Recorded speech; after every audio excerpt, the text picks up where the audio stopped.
Sejak terpilih sebagai Menteri Kelautan dan Perikanan, sosok yang satu ini langsung mengundang kontroversi. Saat pengumuman nama menteri, ia dianggap menteri yang paling nyentrik. Memang menteri yang satu ini selain gesit, juga ceplas-ceplos dan senang bekerja cepat. Dikenal sebagai pengusaha sukses perikanan dan pemilik maskapai Susi Air, khalayak ramai sempat mempermasalahkan latar belakangnya yang hanya tamatan SMP. Saya sadar hanya dengan berbekal ijazah SMP tak akan ada satupun perusahaan yang mau mempekerjakan saya. Kalaupun ada, hanya sebatas cleaning service. Tapi pada saat itu saya punya keyakinan bahwa putus sekolah adalah bukan akhir dari segalanya. Lalu perhatian beralih pada sosok anak-anaknya. Awalnya banyak yang ragu, apakah mampu wanita asal Pangandaran ini mengatur masalah pelik perikanan Nusantara. Namun, kurang dari 2 bulan bekerja, dia berhasil menurunkan harga ikan tenggiri di pasaran. Rupanya ketegasan dalam melawan pencurian ikan membuahkan hasil.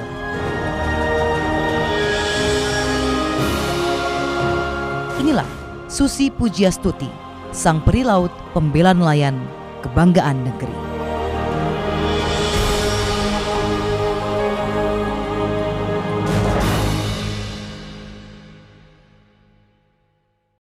Terima kasih Ibu Susi sudah bersedia untuk kami wawancara. Salah satu perempuan yang begitu menginspirasi banyak perempuan di seluruh Nusantara. Ibu bagaimana rasanya mengetahui ini?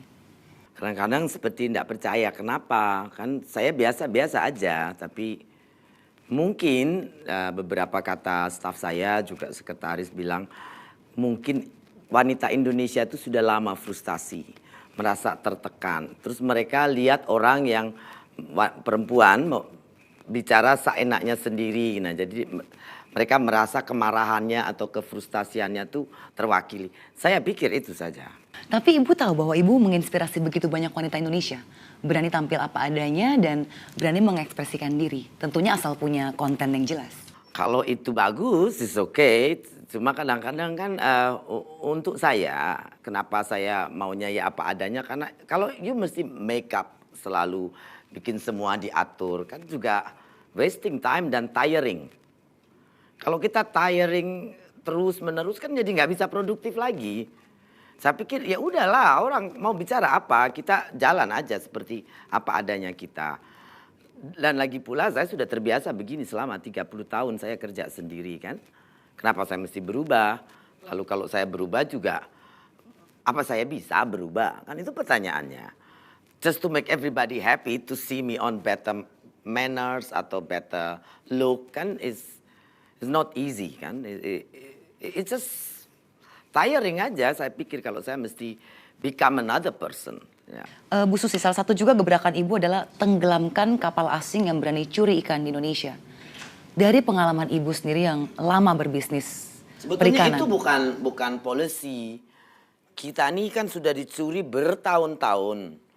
Kapal ex asing itu yang punya izin 1.300 dan itu izinnya pun mereka belum fulfill semua persyaratan-persyaratan. Misalnya? Tapi mereka sudah nangkep. Kan harusnya benderanya Indonesia itu sudah mereka pakai bendera Indonesia. Tapi bendera Indonesia mesti ada deletions kewarganegaraan dari kapal itu sendiri. Nah ini tidak dilakukan. Mereka bohong-bohongan. Dibikin aja warga negara Indonesia, kapalnya berbendera Indonesia. Tapi tidak terdeleted dari citizenship aslinya. Itu sudah menyala. Yang kedua ABK-nya asing. Padahal dalam ketentuan izin tangkap itu ABK-nya harus orang kita. Berapa persen hanya orang asing. Itu aja. Nah mereka ini kan langgar. Lalu mereka juga nangkepnya di zonasi yang tidak diperbolehkan. Seenaknya sendiri. Bahkan dari data yang ada itu ternyata izin 1.300 itu kopinya duplikatnya tuh ada 5 kalinya. At least 3 kali lipatnya at all time. Berarti kan ada 5.000 kapal lebih di perairan Indonesia yang tiap hari itu nangkep ikan. Dan mereka juga shipping langsung dari tengah laut ekspor. Kita tidak lihat, kita tidak dapat, kita tidak tahu. Nah, karena itulah dan kita menyadarin bahwa lautan kita luas, kapal patroli kita tidak cukup. Dan ya saya cuma minta bantuan kepada TNI AL untuk membantu kita mengamankan wilayah kita. Karena kapal patroli kita juga cuma sedikit, kecil-kecil juga kan, tidak bisa sampai ke tengah. Bu Susi, cerita lagi dong pengalaman Ibu ketika memantau di lapangan, baik juga pengalaman sebelum Anda menjadi menteri. Celahnya tuh di mana sampai illegal fishing Ibu sendiri mengakui sudah puluhan tahun terjadi di Indonesia?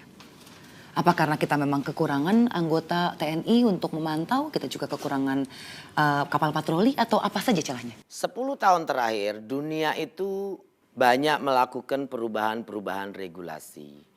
Karena climate change, karena kepedulian akan lingkungan, dan juga untuk memproteksi hayati dari laut. Di banyak dunia semua sudah. Semua seluruh dunia mengurangin kapal tangkap mereka. Nah, kapal-kapal ini mereka harus scrap. Harus dimusnahkan.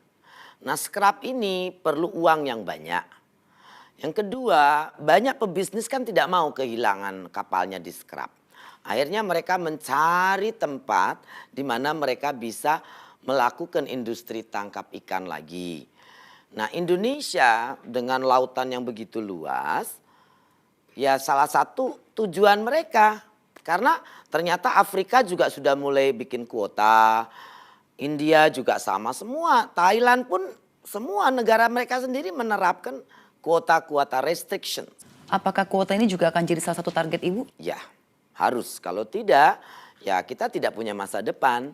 Presiden misi dan visinya adalah kita menjadi poros maritim dunia dan laut itu masa depan kita. Kalau laut akan menjadi masa depan kita, kita tidak jaga dengan benar. Kalau today is finished in 24 hours anyway when you start your day. Tapi kalau future, masa depan itu setahun, 10 tahun, 100 tahun. Maybe masih 100 generasi lagi. Anak kita, cucu kita, cicit dari It's a big thing. Kalau kita tidak jaga dari sekarang, itu big problem. Apa nanti cicit kita udah nggak bisa dapat lagi kalau kita biarin kapal-kapal besar itu tangkap seenaknya sendiri. Target Ibu kapan kuota akan Ibu berlakukan dan mekanismenya maunya seperti apa? Kuota tangkap itu kita maunya nanti ada ukuran, jumlah, kapan boleh tangkap dan harus selesai sebelum pertengahan tahun depan. Sekarang kita sudah mulai dengan deklarasi tadi kan bakau tidak boleh ditebang lagi, kepiting bertelur, lobster bertelur tidak boleh diperdagangkan lagi. Kemudian kalau transshipment itu sebetulnya bukan peraturan menteri baru, itu kita mengembalikannya kepada undang-undang sebetulnya. Kemudian untuk menanggulangin beberapa keluhan nelayan kecil karena alat tangkap yang tidak ramah lingkungan, bukan dari kapal asing tapi juga kapal lokal yang masih pakai troll. Pursain yang sangat panjang itu juga kita mesti batasi karena kalau tidak wilayah teritorial nelayan pesisir nanti hancur semua. Kalau sudah hancur ya masa depan tidak ada. Baik, Ibu Susi juga mengeluarkan peraturan Menteri nomor 57 tahun 2014 yang melarang kegiatan alih muatan transshipment tadi, namun ditentang oleh Asosiasi Tuna Indonesia. Ya. Bagaimana reaksi Ibu? Mereka boleh nentang, itu kan undang-undangnya itu tidak memperbolehkan itu. Kalau mereka melakukan selama ini itu udah salah karena tidak sesuai dengan undang-undang. Peraturan menteri yang saya buat itu adalah sebetulnya sama dengan undang-undang. Jadi aneh kalau mereka baru teriak sekarang, kan dari dulu undang-undangnya 2000 itu sudah tidak boleh. Itu kita sewakan saja pulau kita untuk ekspansi Singapura. Seperti Hong Kong disewakan kepada Inggris.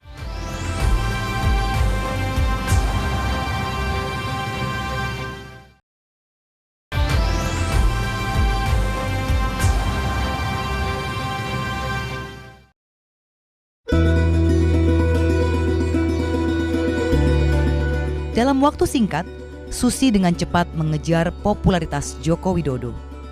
Media berebut untuk mewawancarainya. Yang disorot pun mulai dari gaya berpakaian, tato yang menghiasi betisnya, kehidupan pribadi. sampai berbagai pernyataannya yang dianggap tanpa koordinasi dengan menteri-menteri lain. Publik sempat ramai saat Susi diberitakan meminta Indonesia keluar dari G20. Kita minta keluar dari G20 untuk perikanan. Ngapain? Apa untung kita masuk G20 perikanan kita? Lalu Susi juga dianggap tidak nasionalis saat ia diberitakan menganjurkan penyewaan pulau pada pihak asing. Susi sendiri mengaku ia jengah dengan ulah media. Media dianggapnya cenderung mengaduk-aduk privasi dan masa lalunya. Apalagi juga banyak media yang salah mengutip pernyataan Susi.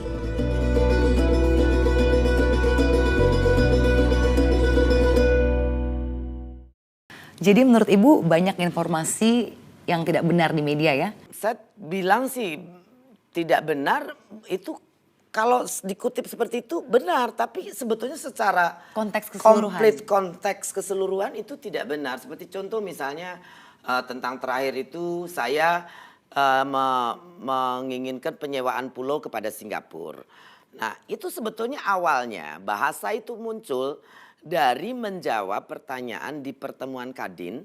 Ada bupati yang meminta kebijakan moratorium bisnis pasir, penjualan pasir ke Singapura itu dibuka kembali.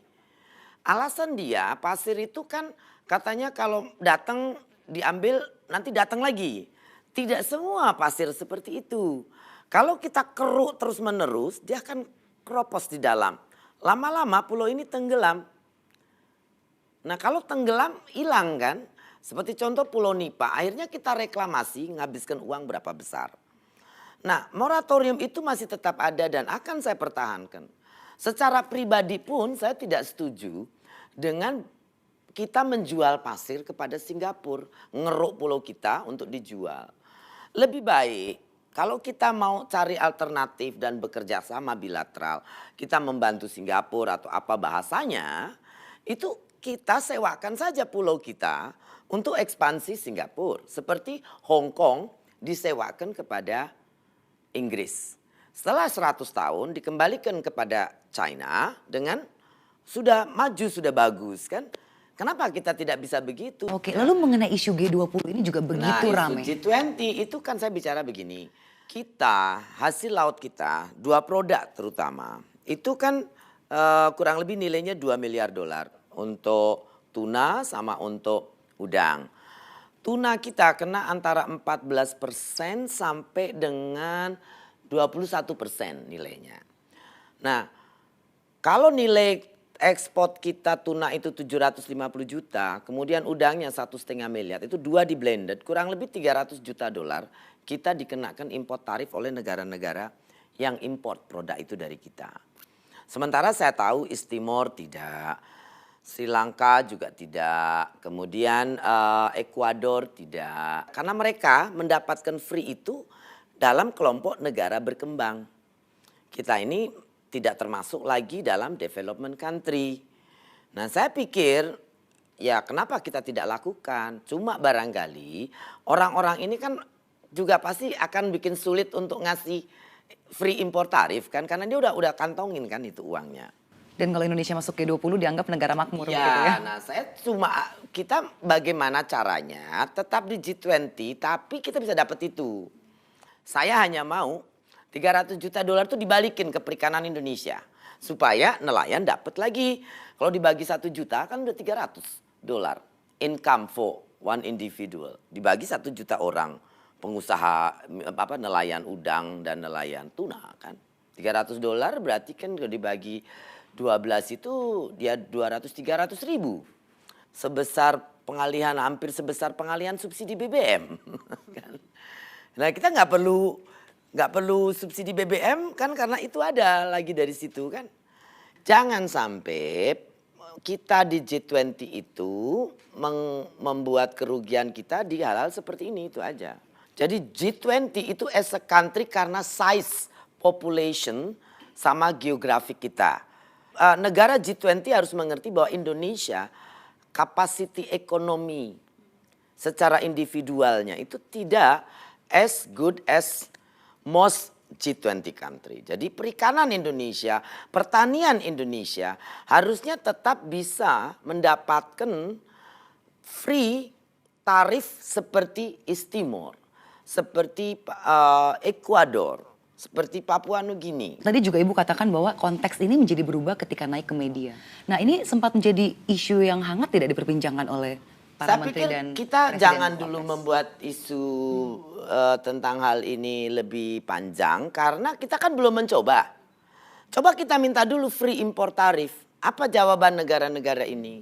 Sudah ada usaha sekarang saat ini dari KKP. Saya unofficial sudah dalam pertemuan embassy. Ada hari ulang tahun apa? Saya satu meja duduk dengan Dubes Uni Eropa, dengan Dubes Swiss, dengan Dubes banyak negara Eropa. Saya tak bicara. Mereka malah, is that really? Yes, saya bilang. We have to pay import tariff to your country, and I think that's not fair. Saya bilang begitu. Secara Respon mereka bagaimana? unofficial. Oh okay, I will talk to my trade minister.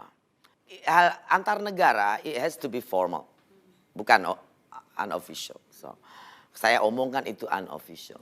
Ajang kenegaraan mana lagi yang akan Ibu Susi jajaki supaya keinginan Ibu untuk menghapuskan tarif impor ini bisa terwujud? Kita cuma bisa minta kepada Departemen Perdagangan dan Kementerian Luar Negeri untuk memfasilitasi advokasi ini. Dan saya rasa itu untuk produk-produk kita yang lain supaya produk kita kompetitif.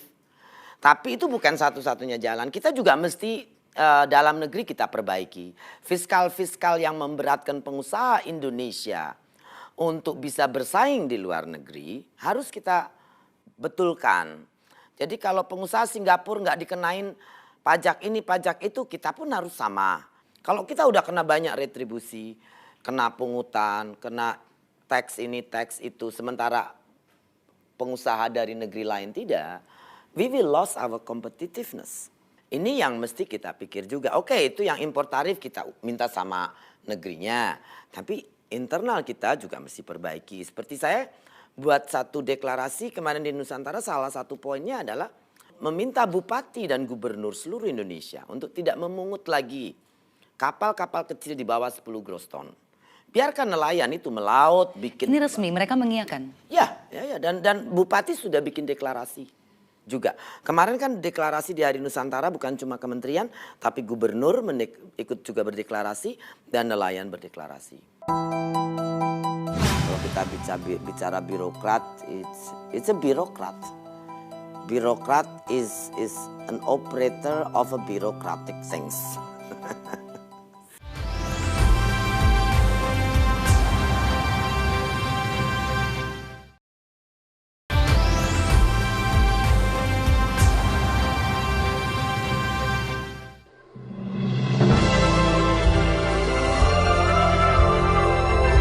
Sejak kecil, Susi Pujastuti punya satu prinsip, mandiri. Ia keluar dari sekolah menengah atas di Yogyakarta, lalu sempat berjualan selimut dan ikan. Meskipun berasal dari keluarga kaya, Susi mengaku ia tidak malu melakukannya. Susi juga mengatakan bahwa sukses ia raih karena kerja keras dan konsistensi. Betapa tidak, lebih dari 30 tahun ia menjalani profesi sebagai pengepul ikan di Pangandaran, Jawa Barat. Usahanya berbuah manis saat pabrik pengolahan ikan PT Asi Pujastuti Marine Product berdiri. Susi lalu melebarkan usaha ke pesawat perintis Susi Air. Ini tempat saya duduk 15 tahun lebih.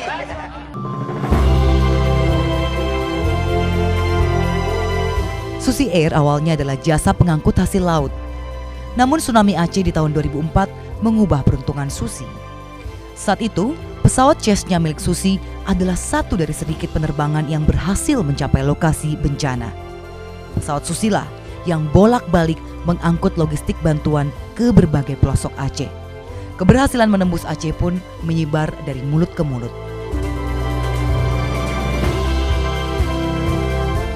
Kemandirian itu pula lah yang menjadi modal Susi memimpin Kementerian Kelautan dan Perikanan. Agar semangat karyawan tetap terjaga di tengah kemacetan Jakarta, Susi membuat gebrakan baru. Ia mengubah jam masuk kerja menjadi pukul 7 pagi. Sebagai menteri wanita pun, Susi tidak segan untuk terjun langsung ke lapangan. Ini untuk mengetahui permasalahan para nelayan dan kelautan di Indonesia.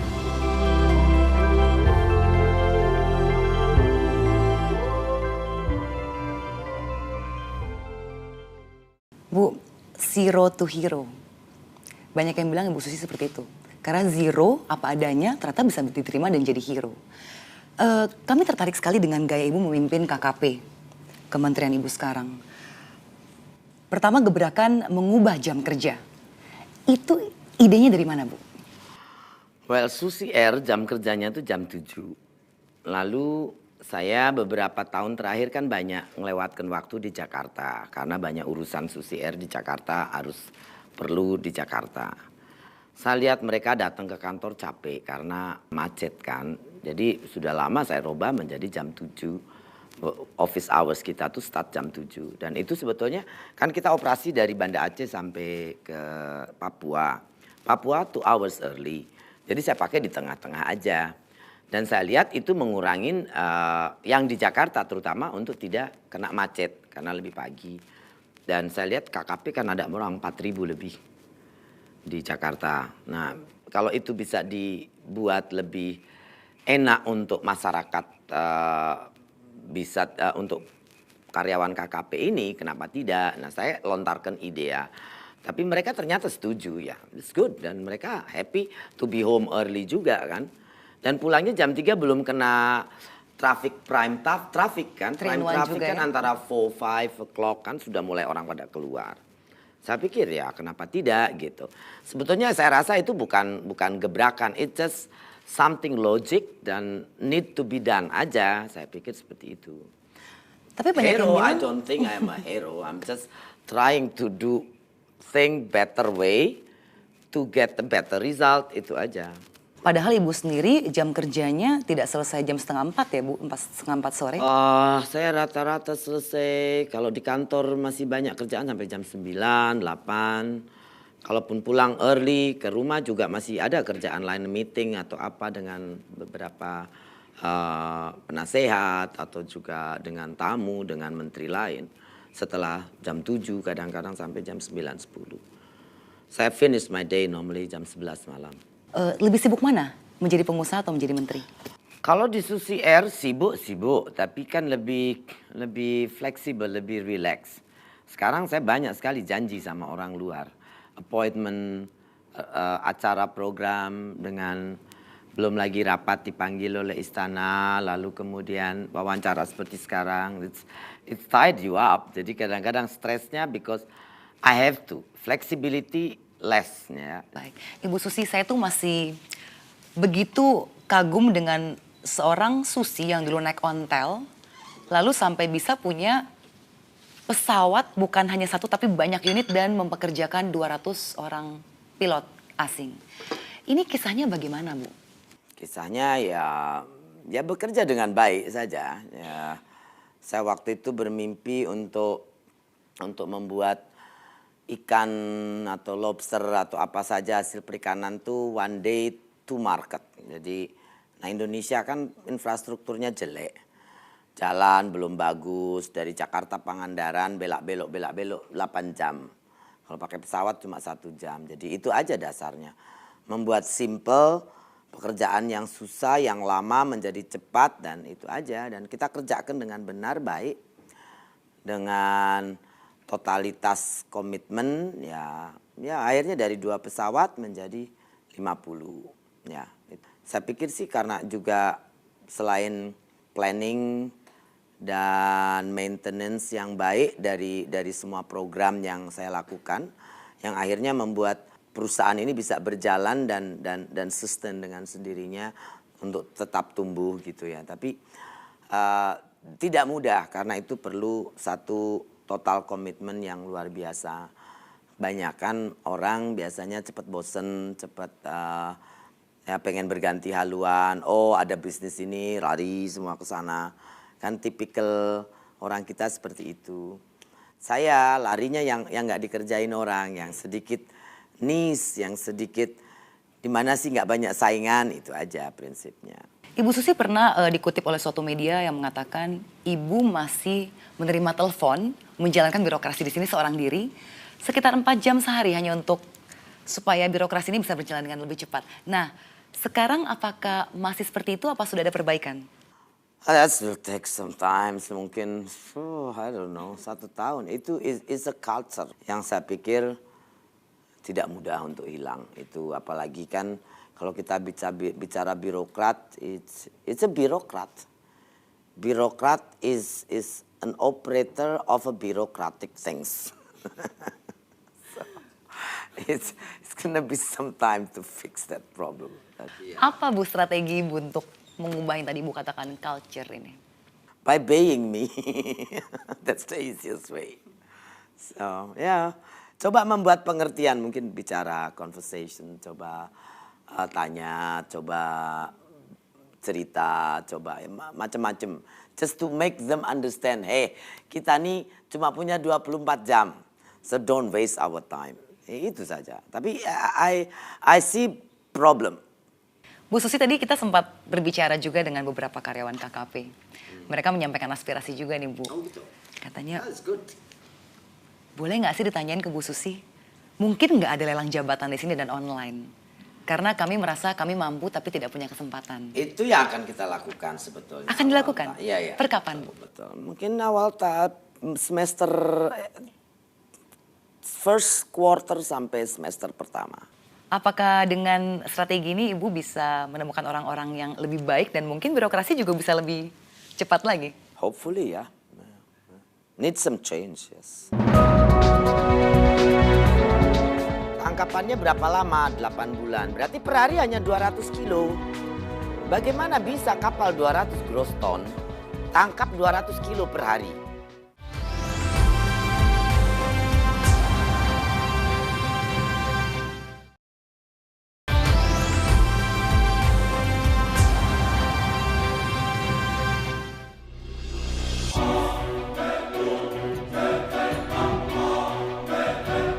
Sejak menjabat sebagai Menteri Kelautan dan Perikanan, Susi Pujiastuti memang menaruh perhatian khusus pada pencurian ikan atau illegal fishing. Laut Indonesia yang luasnya mencapai 2/3 wilayah negeri ini menyimpan kekayaan laut yang luar biasa. Sayangnya bukan kita yang menikmati. Indonesia diperkirakan rugi 100 triliun rupiah per tahunnya. Ini akibat pencurian ikan oleh kapal-kapal asing. Bagaimana bisa kapal 200 gross ton tangkap 200 kilo per hari? Itu saya betul-betul marah. Organisasi Pangan Dunia, FAO pun mengakui 30% dari aktivitas pencurian ikan di dunia terjadi di negeri kita. Susi dengan cepat melakukan moratorium pemberian izin kapal tangkap di atas bobot 30 GT. Lalu Susi melarang pengalihan muatan di tengah laut atau yang dikenal dengan istilah transshipment.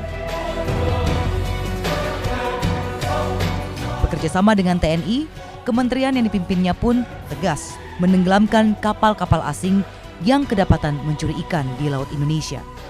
Susi juga membentuk Satuan Tugas alias Satgas Pemberantasan Pencurian Ikan.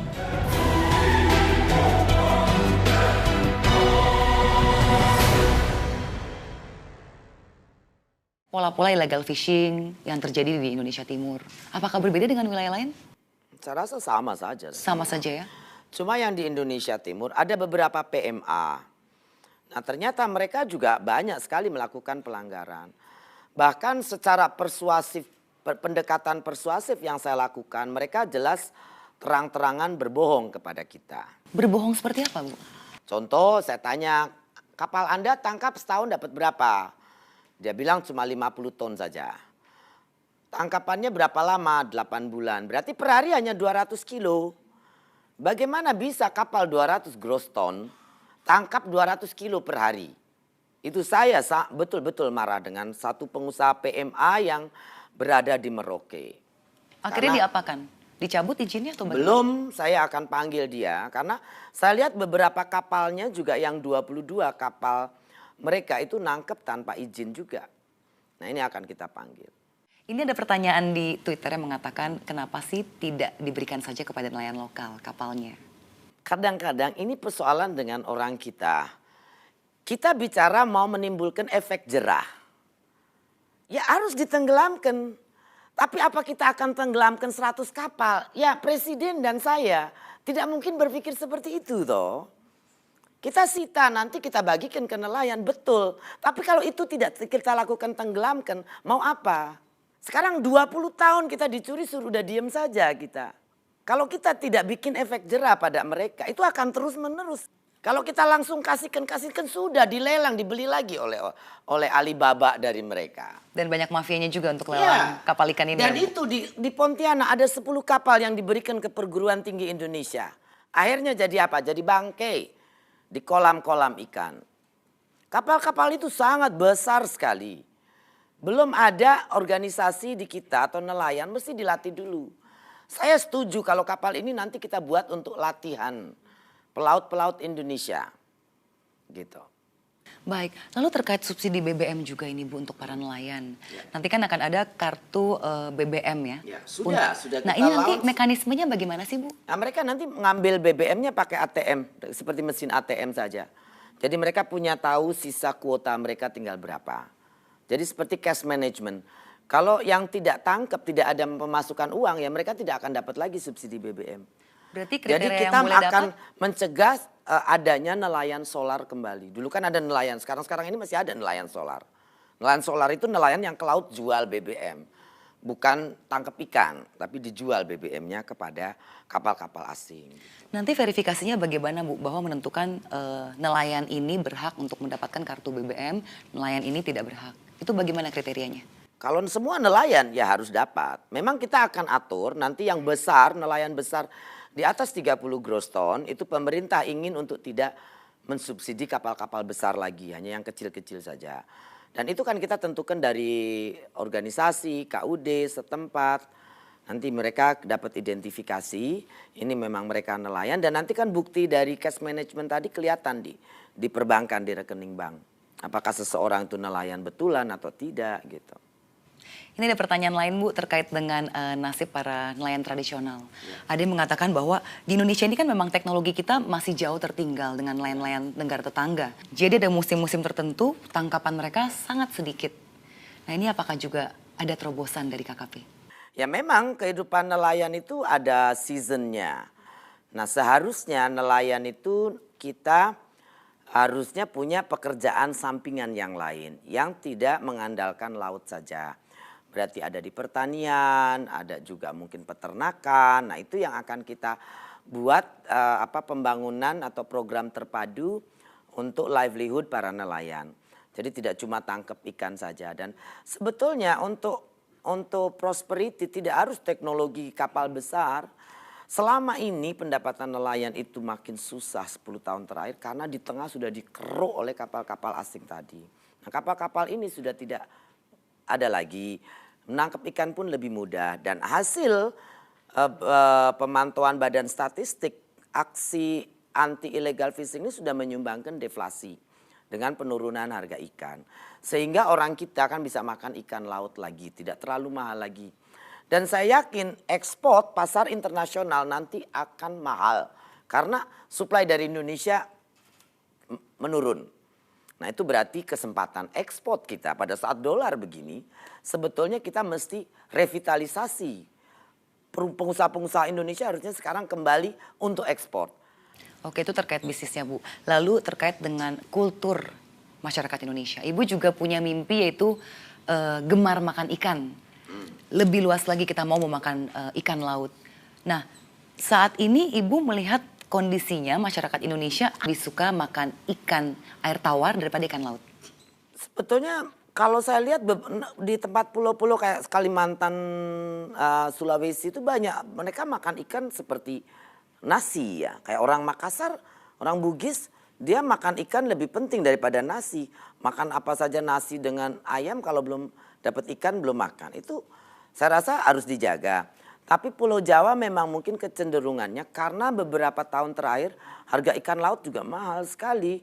Karena tadi hasil tangkapan sedikit, harga jadi naik tinggi sekali. Bahkan pelabuhannya jarang ada ikan ya. Ya. Semua sudah dilempar di laut. Di laut, diambil di laut. Ya.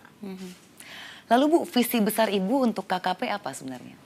Membuat policy dan menjadi regulator yang baik. Yang bisa mengatur stakeholder untuk appropriately berproduksi, berbisnis, pengusahanya maju, kehidupan nelayannya juga akan sejahtera. Itu aja mimpi besar saya. Tantangan terbesarnya saat ini apa? Tantangan terbesarnya adalah membuat semua stakeholder mengerti bahwa saya pada saat membuat policy dan regulasi itu akan berpihak kepada mayoritas stakeholder. Saya tidak mungkin membuat policy atau aturan yang berpihak kepada minoritas stakeholder perikanan. Yang kedua, tentu sebesar-besarnya itu kesejahteraan tetap harus menjunjung tinggi prinsip-prinsip pelestarian lingkungan. Berarti prinsip-prinsip kelestarian atau pembangunan berkelanjutan itu harus dipakai, harus menjadi frame dari semua program-program pembangunan perikanan. Itu yang dua hal itu sangat penting. Bapak dan ibu dua-duanya pekerja keras. Bapak saya orang sederhana, very sincere, very generous person. Dia selalu menjadi kayak hampir seperti sinterklas.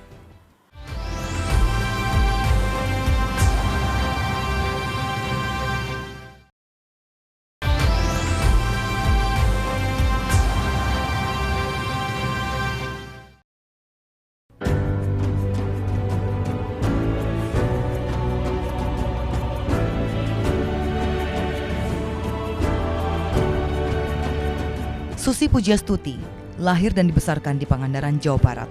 Perempuan 49 tahun ini memiliki 2 putra dan seorang putri.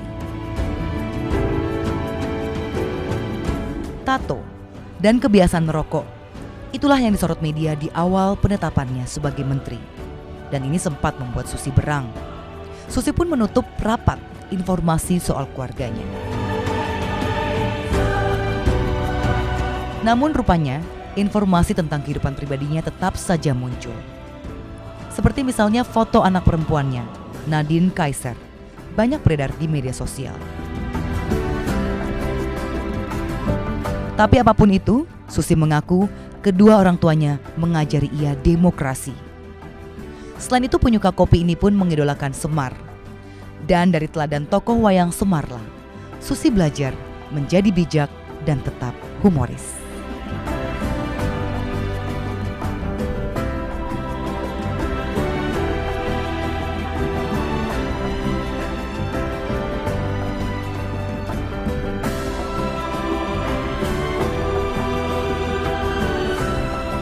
Kita juga sudah banyak sekali melihat foto-foto ibu yang beredar di media sosial. Ada yang foto ibu menggendong ibunda naik ke helikopter. Lalu ada foto ibu mengemper duduk pada saat akan membeli pesawat.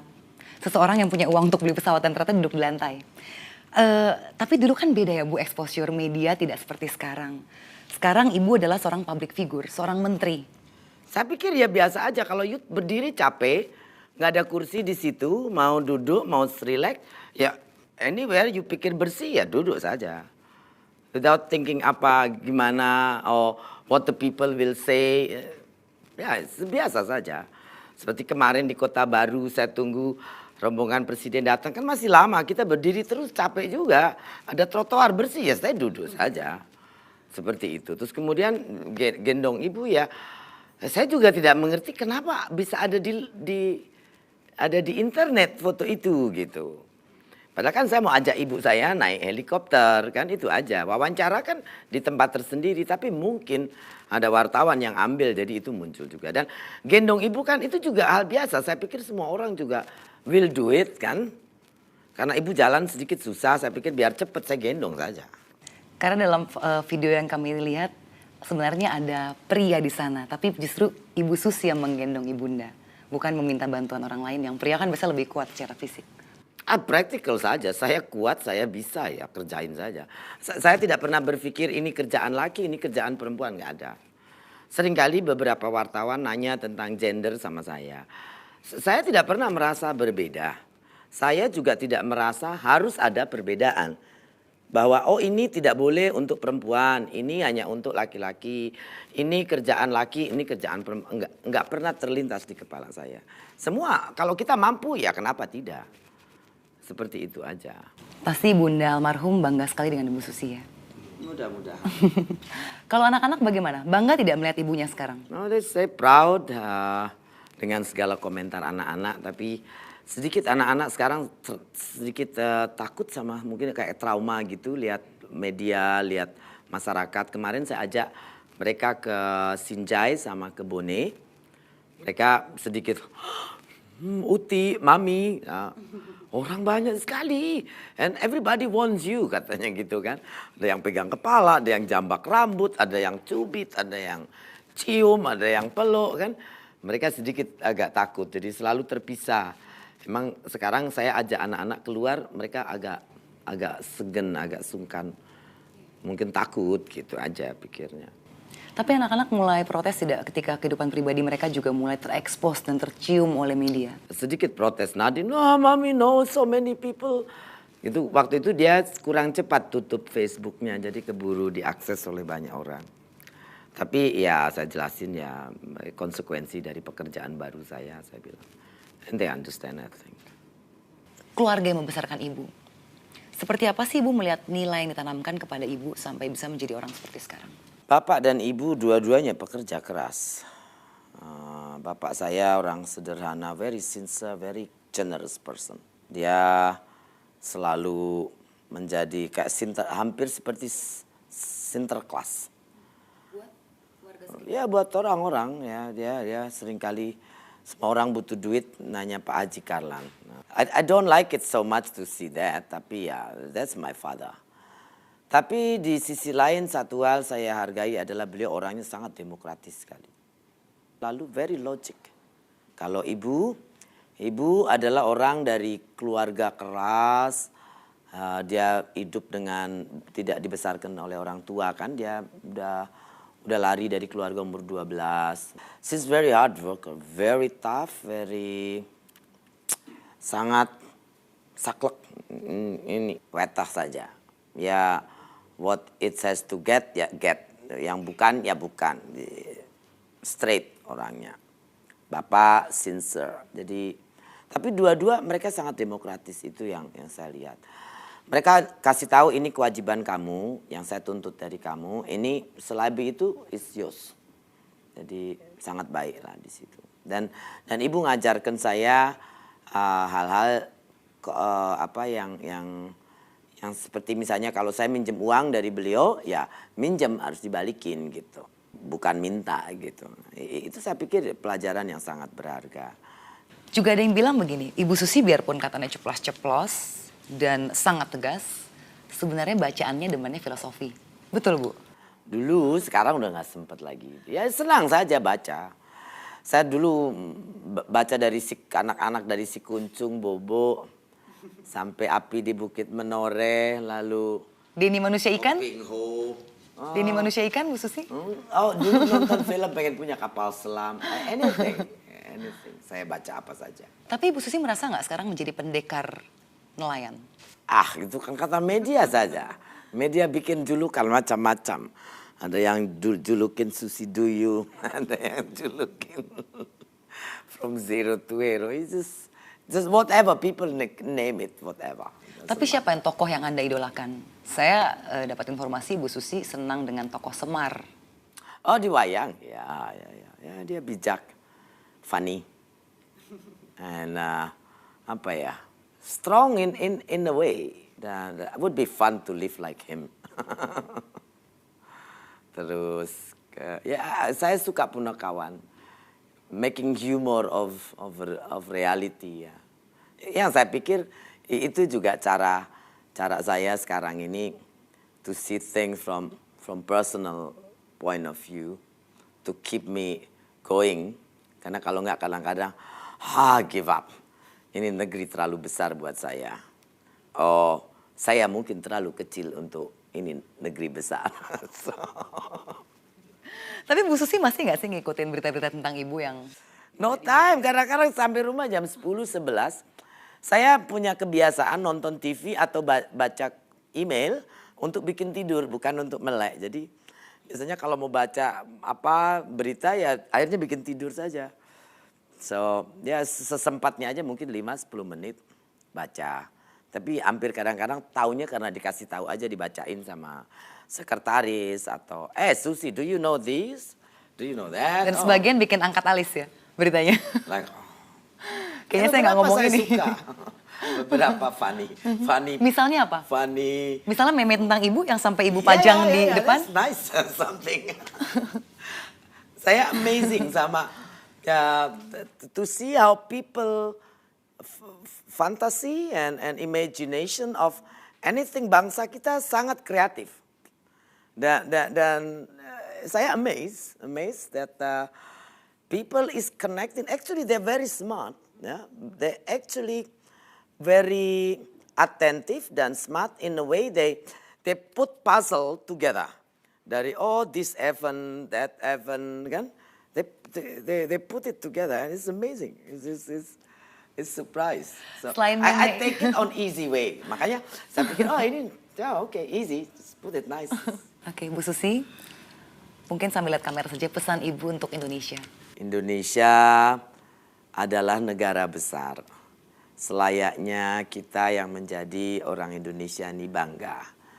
Proud to be Indonesian with so big of a country and potential. Jadi sudah saatnya dengan kerja keras dan disiplin kita bangkitkan kejayaan Indonesia zaman Majapahit, zaman hebatnya Indonesia yang dikenal oleh dunia dengan kebesaran hasil alamnya, kecantikan alamnya. Negara kita bisa bangkit menjadi negara yang besar sesuai dengan segala kebesarannya. Baik, Ibu Susi, terima kasih untuk bincang-bincangnya dan selalu bikin perempuan Indonesia bangga ya, Bu ya. Insya Allah. Terima kasih, Bu Susi.